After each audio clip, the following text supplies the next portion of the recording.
હંમેશા આપણે આપણા કામની રજૂઆત કકડાટથી જ કરીએ. અમારે તો કપડાં જ ધોવાના, વાસણ આખો દી ઉડ્યા રાખવાના. એ કહે છે ઓફિસના માથાકૂટ એમને નહીં થતી હોય, એમના બોસ એમને નહીં ખીજાતા હોય, અથવા એમના મજૂર એમના કીધે ચાલતા હશે. મને કહી દો એની કોઈ પણ બહેનો કે આજે આવીને એણે બહુ માથાકૂટ કરી ઓફિસને લઈને.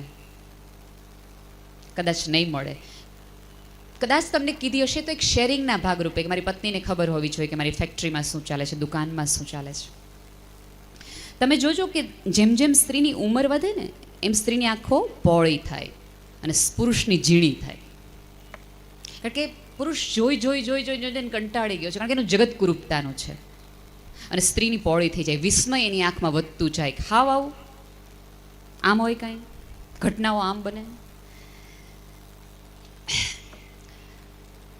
બહાર આવો, તમારા કામનું સન્માન તમે કરતા થાઓ, તો એમની આંખોમાં તમારી માટેનું સન્માન જગાવી શકશો. અધરવાઇઝ નહીં થાય.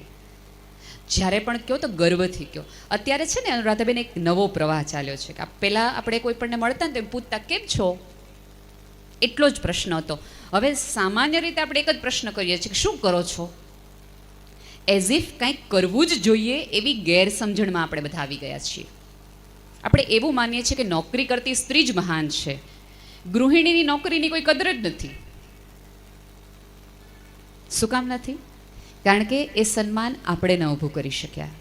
આપણે ગણાવી કે ગણતરી કરવાની વાત નથી, પણ મારી જ નજરમાં એ કામ માટેનું સન્માન નથી. અને જે સન્માન મારી માટે મારા કામનું નથી, હું કોઈક પાસે શું અપેક્ષા રાખું કે એનું એ સન્માન કરે? ન કરે. તમે ખુદ એક ગર્વ અનુભવો કે હું ગૃહિણી છું અને હું આટલા કામ કરી શકું. મારા જેટલું કામ કરી તો બતાવો.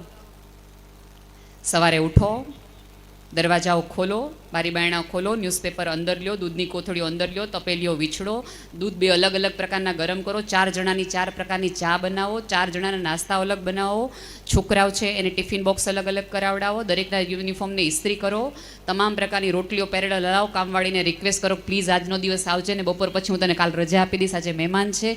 એ બધી તૈયારી કરો, બપોરનું જમવાનું બનાવો, એ વાસણ ગોઠવો, કપડાં સંકેલો, ફરીવાર સાંજની ચા બનાવો, એના કપ રકાબી વીછળો. સાંજે સવાલ એવો થાય કે શું બનાવવું, સાંજની રસોઈ તો આપણે એમ કહેવાય ને રાષ્ટ્રીય સમસ્યા જેવો. ફરીવાર જદ્દોજહદ કરો, એ માથાકૂટ કરો, સાંજની રસોઈ બનાવો, બધું મૂકો. આવનાર પુરુષને પૂછો કે કેવો તમારો દિવસ ગયો, એનો મૂડ ખરાબ હોય તો છોકરાઓને બેડરૂમમાં જવા દો કે આજે કોઈ માથાકૂટ નહીં, પપ્પાનો સ્વભાવ જરાય બરાબર નથી. રાત્રે દહીં મળો, ફરીવાર બારણું બંધ કરો. શ્વાસ ચડી ગયો બોલતા. તમને લાગે જ થઈ જાય આટલું સહેલું તમારી માટે? નહીં થાય. આપણે દુર્ગામાનું સ્વરૂપ જોઈએ તો કેટલા બધા હાથ છે. શંકર ભગવાનનો 1-2 જ હાથ, માતાજીના કેટલા બધા હાથ છે. કારણ કે ઈશ્વરને ખબર હતી કે 10 સાથે કામ આ જ કરી શકે, આ નહીં.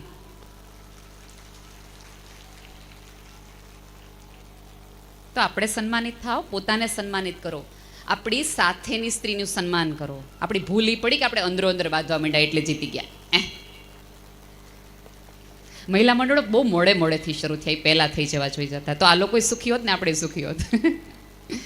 સ્ત્રી તો બહુ અદ્ભુત રચના છે સ્ત્રીની. એનામાં કેટલું બધું છે ગમે એવું, જેને પ્રેમ કરી શકાય, જેના આધારે આખી જિંદગી કાઢી શકાય. એ સ્ત્રી જેના આધારે ઘરો ચાલે, સભ્યતાઓ ચાલે, ઇતિહાસ બદલાવી શકાય, એ સ્ત્રી હું છું, એ ડીએનએ હું છું. લતાની કમનીયતા મારામાં છે, મારી પ્રજાતિમાં છે. પુરુષ તો થડ છે, નમણીને નાજુક નાગરવેલ એવું સ્ત્રીઓને કહેવામાં આવ્યું છે. કહેવામાં આવ્યું જ પુરુષોને હું નમણીએ છું ને નાજુકે છું, હું એ પ્રજાતિમાંની છું. મારામાં ઘાસની ધ્રુજારી છે કે મને દૂરથી આવતા પવન ઉપરથી ખબર પડી જાય કે મારા કુટુંબમાં સંકટ આવી રહ્યું છે, એટલે હું ધ્રુજવા માંડું એટલે આખું ઘરને ખબર પડી જાય, બી અવેર, કંઈક ખોટું થવાનું છે. પાંદડા જેવું મારામાં હલકાપણું છે, ગમે ત્યાં ગમે એ પ્રવાહમાં મને સેટ કરી શકો. ભાઈઓને કોઈ હોટલમાં રાખવામાં આવે ને તો પહેલી 7 મિનિટની અંદર એ રિસેપ્શન કાઉન્ટર પર ફોન કરીને કહી દે કે અહીંયા પાણી નથી બરાબર આવતું, ના બેડશીટ બરાબર નથી, ને અહીંયા ફોન નથી ચાલતો, ને ટીવી નથી ચાલતું, ને એસીનું રિમોટ નથી ચાલતું. જે હોટલમાં 24 કલાક જ રહેવાનું છે ત્યાં પહેલી 7 મિનિટમાં એમને પ્રશ્ન થઈ જતા હોય તો મારા મિત્રો 24 વર્ષ 25 વર્ષ 18 વર્ષ જે ઘરમાં રહ્યા હોય એ ઘર મૂકીને અજાણ્યા લોકો વચ્ચે રહેવાનું છે મારે, એક પણ ફરિયાદ વગર. એક પણ. અને ઘરે ફોન કરે તો સામે પક્ષેથી એવો જવાબ આપે કે જો બેટા સાસરું છે ત્યાં આમ રહેવું પડે. ઓલા તો રિસેપ્શન વાળાને ખખડાવી શકાય કે આવી વ્યવસ્થા હે, એવું ન હોય. થોડો સમય આપો એને પણ સેટ થવાનો, સેટ થવા માટેનો સમય આપો એને. એ જગ્યામાં તમે કોઈ પણ વૃક્ષ વાવો ને તોય તમે વારે ઘડીએ જોઈ નથી રહેતા કે એના મૂળિયા ઊંડા ગયા, એના મૂળિયા ઊંડા ગયા, એના મૂળિયા ઊંડા ગયા. નહીં, તમને ખબર છે કે એમાં અંકુરિત થવા માટે તમારે એને સમય આપવો પડશે. તો તમારા ઘરમાં આવેલી દીકરી જેને તમે હવે વહુનું સંબોધન આપો છો, એ કોકના જ ઘરની દીકરી છે, એને સમય આપો.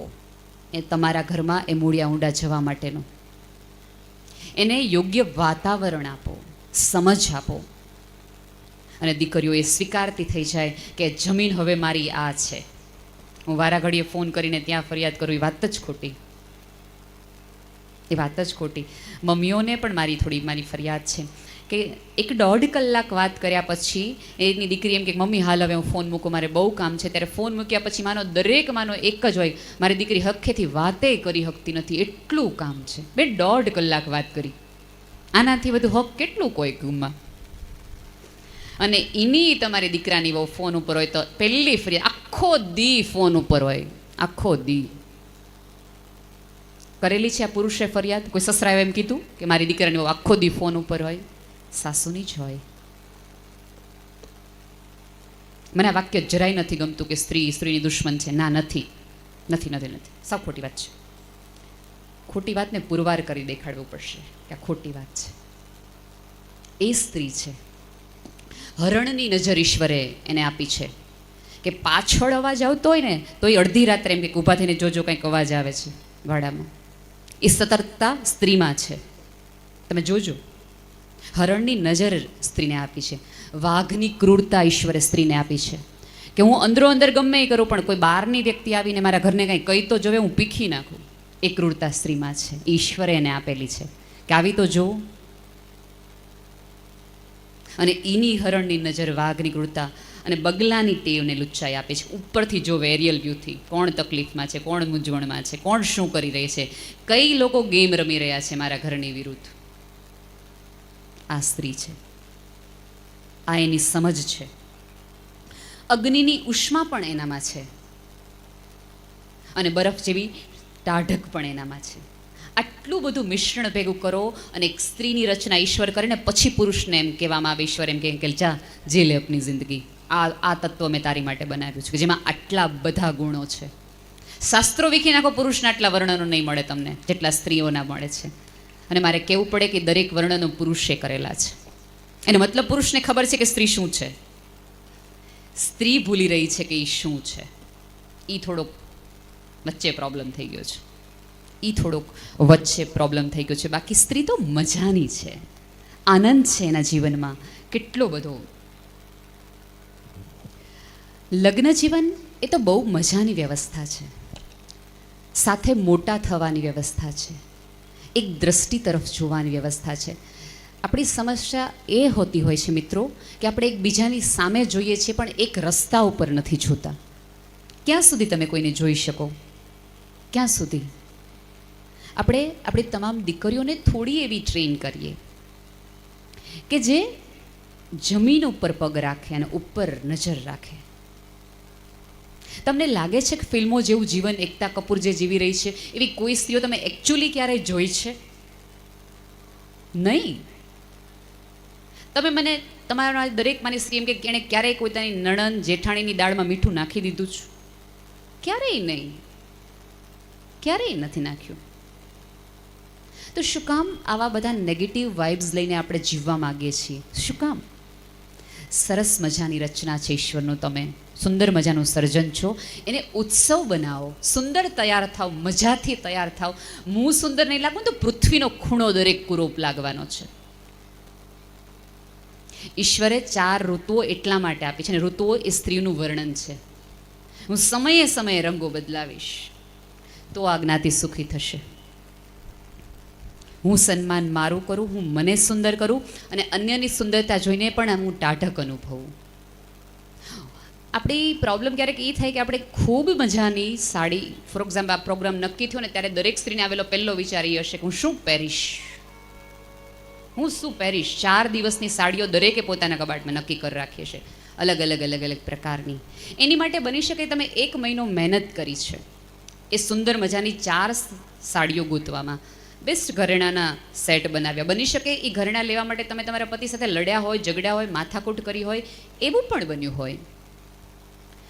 એ સાડી, એ ઘરેણા પહેરીને તમે નીકળો અને જો એમાંની એક પણ વ્યક્તિ તમારા વખાણ ન કરે તો એની મજા જ વહી જાય આખી. એમ થાય કે આટલો ખર્ચો કર્યો, આટલી માથાકૂટ કરીને એક વ્યક્તિએ એમ ન કીધું આ 10,000માંથી સાડી બહુ જ સરસ છે. એમાંથી બહાર આવી છે. હું અરીસામાં જોઉં, હું મને ગમું એટલે પૂરતું. કોઈના અભિપ્રાયો ઉપર જીવાનું બંધ કરી દો.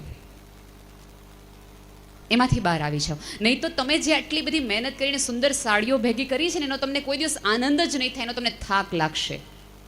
અને પુરુષ એક એવી ઇમેજ સાથે બહાર આવશે કે આને શોપિંગ સિવાય કંઈ વસ્તુમાં રસ નથી. એને પણ રિયલાઇઝ કરાવો કે મને વસ્તુની નહીં, મને તારા સમયની જરૂર છે. એનિવર્સરી ઉપર તમને પૂછવામાં આવે કે તને શું જોઈએ છે, ત્યારે 24 કલાકની માંગણી કરો છો, વસ્તુઓની નહીં. કે મને TBZનો એક ઓલો નેકલેસ ગમ્યો હતો ને એ એક લેવો છે આ 25 વર્ષની એનિવર્સરી ઉપર.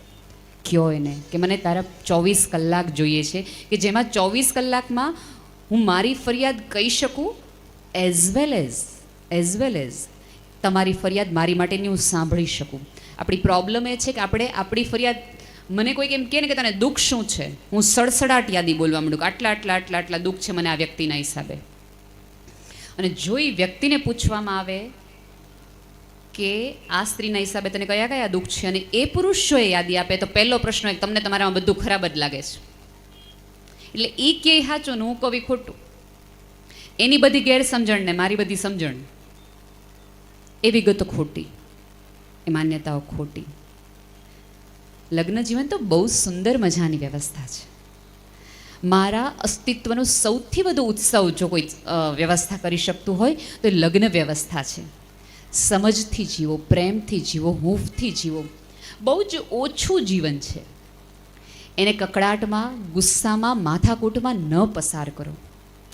મારી સ્કૂલમાં એક બેન છે ને, એના પતિ બહુ જ વિચિત્ર પ્રકારની આદતો ધરાવતા. એટલે એક વખત મને સ્ત્રી સ્વતંત્રતાનું સામે લાગે પડે, એટલે મેં એમ કીધું કે રોજ દારૂ બારૂ પીને આવે તો તમને મારે તો તમારે સામે મારી દેવું. એને ક્યાં ખબર છે, એને ક્યાં ભાન છે, તમે આપણે એકાદ બે લગાવી દેવી. ત્યારે એ સ્ત્રીએ મારી અમે વેધક રીતે જોઈને એમ કીધું હતું કે બેન એ ભાનમાં નથી, હું તો ભાનમાં છું ને કે અમારો પતિ છે. આપણે આ ભાન ન ભૂલું કે હું સ્ત્રી છું, માફી મારા ખભા ઉપર છે, હું માફ કરી શકું કારણ કે હું જનની છું. આમની પાસે ઈગો છે, આપણી પાસે માફી છે, અને માફીથી જ ઈગોને ઉગાડી શકાશે. બીજું કોઈ રસ્તો નથી દોસ્તો, કોઈ જ રસ્તો નથી. અને એક જ વાર હશે તમે કહો મારી ભૂલ, ટ્રસ્ટ મી, અડધી કલાકમાં આવશે તમારી પાસે કે બહાર જવું જ, બહાર જમવા જવું જ, આમ કરવું જ. એ માફી નહીં માગી શકે તમારી પાસે કે સોરી મારી ભૂલ દોસ્ત, મારી ભૂલ થઈ ગઈ. પણ તમને રીઝવવાના પ્રયત્ન એ આ રીતે કરશે કે તમને બધું ગમતું કરશે. પણ ત્યારે આપણે એવી અપેક્ષા રાખીએ કે નહીં મને સોરી જ કે SORRY, એ ખોટું. હું ઘોડિયામાં રહેતા બાળકની ભૂખને જો સમજી શકતી હોય, એના મૌનને સમજી શકતી હોઉં, તો આ મૌનને તો હું સમજી જ શકું ને. હે, એની માફી માગવાની રીત, એની પ્રેમ કરવાની રીત હું ન ઓળખી શકું, અને પછી હું એ અપેક્ષા રાખું કે ભાઈ સિરિયલોમાં ને પિક્ચરોમાં હોય એવો પ્રેમ આ વ્યક્તિ કરે. એણે કીધું કે દીપિકા જેની થેવી દેખાડો, ક્યારે કીધું? એણે ક્યારેય શિલ્પા શેટ્ટીની યુગાની CD આપણને આપી? કોઈ આપી છે? એને તમે જેવા છો એવા સ્વીકાર્ય છો. બહુ ઓછા પુરુષો એમ કીધું હશે કે તું આજે આ સાડી પહેર, તમારી ખરીદીમાં ક્યારેય વચ્ચે આવે છે. અને આપણે હંમેશા આ શર્ટ નહીં હો, આ મને નથી ગમતો, ઇસિમિલ્ટી બદલાવી નાખે. એટલી સાહજિક પ્રજાતિ છે આ તો, હે ને? જો મા મિત્રો તો અત્યારથી એ બાત એટલે એને અનુભવ છે. એનો મતલબ એ છે કે આપણને સાચવવામાં આવે છે, આપણને સમજવામાં આવે છે. આપણી ઈચ્છા પ્રમાણે એ વ્યક્તિ જીવે છે. એની ઈચ્છા 4-5 છે કે મારી મમ્મી સામે થોડુંક સંભાળીને રહેજે ને યાર, પછી આપણે જોઈ લઈશું. થોડીક જ અપેક્ષા છે. ઘરમાં નિયમો છે. તમે કોઈ પણ હોટલમાં જાઓ ને તો એમાંય તે નિયમો આપ્યા હોય. 24 કલાક માટેના નિયમ હોય કે તમે આટલું આટલું નહીં કરી શકો, તમે આટલું આટલું કરી શકશો, આટલું આટલું તમારે કરવું હોય તો આટલાથી આટલા સમયમાં જ તમે કરી શકશો. લગ્નના શરૂઆતના વર્ષો છે ને એ થોડાક જોઈ લેવાના, ઓબ્ઝર્વેશન કરવાનું બધા જ પાત્રોનું. સમજો કોનો સ્વભાવ શું છે, કોણ ક્યાં ભૂલ કરે છે, કોણ ક્યાં ગુસ્સે થાય છે, કોની કઈ નબળાઈ છે. Just observe it. કશો જ પ્રતિક્રિયા ન આપો. બગલાની નજર મારી પાસે છે એટલા માટે. અને તમારું એ 1-1.5 વર્ષનું મૌન આ લોકોમાં એવી છાપ ઊભી કરી દેશે, બહુ મજાની છે. એકચ્યુઅલી તમારો ઓબ્ઝર્વેશન પીરિયડ છે કે મારે આ રીતે આ લોકોને ચલાવવાના છે, સમજવાના છે. આપણે લગ્નના 3જા દિવસથી ફરિયાદો કરવાનું હવે શરૂ કરી દીધું છે. હમણાં જ મને શૈલેષભાઈ વાત કરતા હતા કે બહુ ઇઝીલી કહી દઈએ કે મને ફાવતું નથી, મને ફાવતું નથી.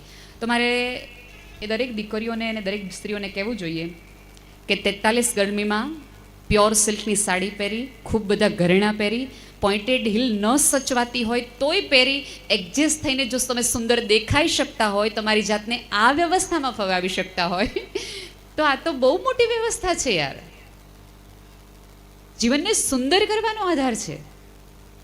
આટલી બધી ન ફાવતી અસુવિધામાં જો હું સુંદર દેખાવાનો એક પ્રયાસ કરતી હોય નિરર્થક, મારા કમ્ફર્ટ ઝોનને હું છોડીને હું આટલું કરતી હોઉં તો આ તો બહુ મોટી લાંબી યાત્રા છે કે જ્યાં મારે આજીવન સુંદર દેખાવાનું છે, આજીવન.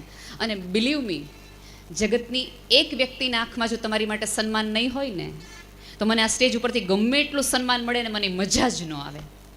મને સન્માન એક જ વ્યક્તિ પાસેથી જોઈએ, મારી વ્યક્તિ પાસેથી. એ મને એમ કે નેહલ તું સરસ, તો મને જગતના તમામ નોબેલ પ્રાઇઝ મળે, તમામ પ્રાઇઝ મળે.